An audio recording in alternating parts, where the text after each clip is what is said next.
Tu viens d'avoir ta préapprobation hypothécaire, tu es sur le marché pour acheter une nouvelle propriété, tes critères sont établis, tu es prêt à visiter, cette vidéo-là est pour toi. What's up guys, Stéphane Castleman, courtier immobilier en Outaouais. Je suis le chef de l'équipe Castleman chez Remax.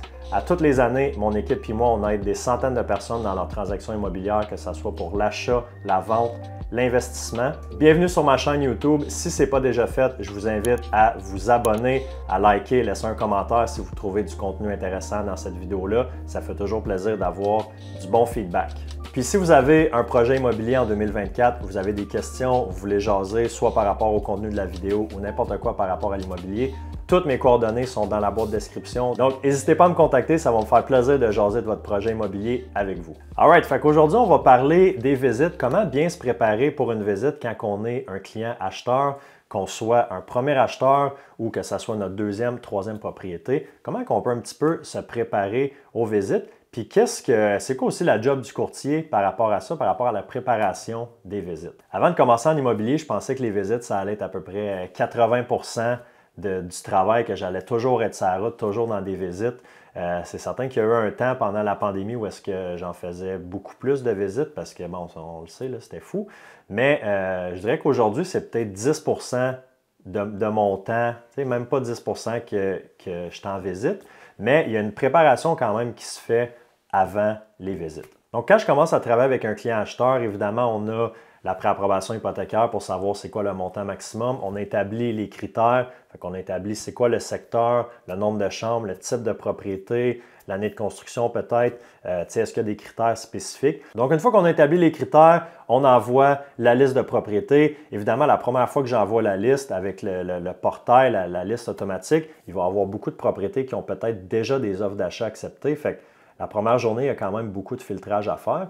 Mais après ça, les clients reçoivent, les acheteurs reçoivent les nouvelles propriétés qui viennent de sortir sur le marché la journée même. Fait que, techniquement, il ne devrait pas avoir d'offres acceptées déjà. Une suggestion que je vais faire à mes clients, des fois, ça va être d'aller se promener dans la rue. Parce que des fois, oui, on sait qu'on aime le secteur, mais dans la rue, c'est quoi le voisinage? Les voisins ont l'air de quoi? Comment que la maison est située?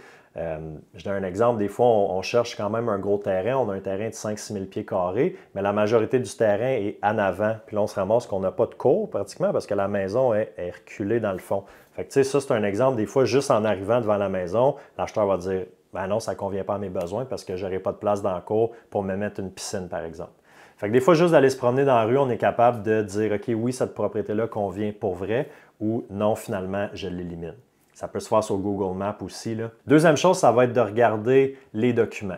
C'est quoi les documents qu'on a? Puis ça, c'est accessible par les courtiers immobiliers. Fait que c'est quoi les documents qu'on a? On a la déclaration du vendeur, certificat de localisation. On a-tu d'autres factures d'Aréno? On a-tu d'autres informations qui peuvent être soit positives pour ajouter de la valeur à l'immeuble ou qui peuvent, dans d'autres cas, peut-être dire, bien, finalement, ce n'est pas le type de propriété pour moi. Si on est dans une zone inondable, l'acheteur ne veut pas s'embarquer là-dedans, bon, ben on va l'éliminer tout de suite, cette propriété-là. On n'ira pas la visiter. Déclaration du vendeur, c'est important de passer au travers, de la lire avant la visite. Ça nous donne une bonne idée de l'état de l'immeuble. Puis s'il y a des choses, je donne un exemple, des fois on a des maisons qui se vendent sans garantie légale. Si l'acheteur à la base n'est pas confortable d'acheter une maison, propriété sans garantie légale, on n'ira pas la visiter, cette propriété-là, parce qu'elle ne sera pas intéressante de toute façon. Donc là, on a lu la fiche descriptive au complet. On sait que ça convient à nos besoins. On a regardé les photos. Tout a l'air beau. Toujours garder en tête, par exemple, que sur les photos, c'est toujours un petit peu plus grand qu'en réalité parce que les photos sont prises la majorité du temps avec des fisheye qui vont faire que les pièces ont l'air un petit peu plus grandes. On a regardé les documents. On a regardé le certificat de localisation, l'ADV. Il n'y a rien d'alarmant, on se sent confortable.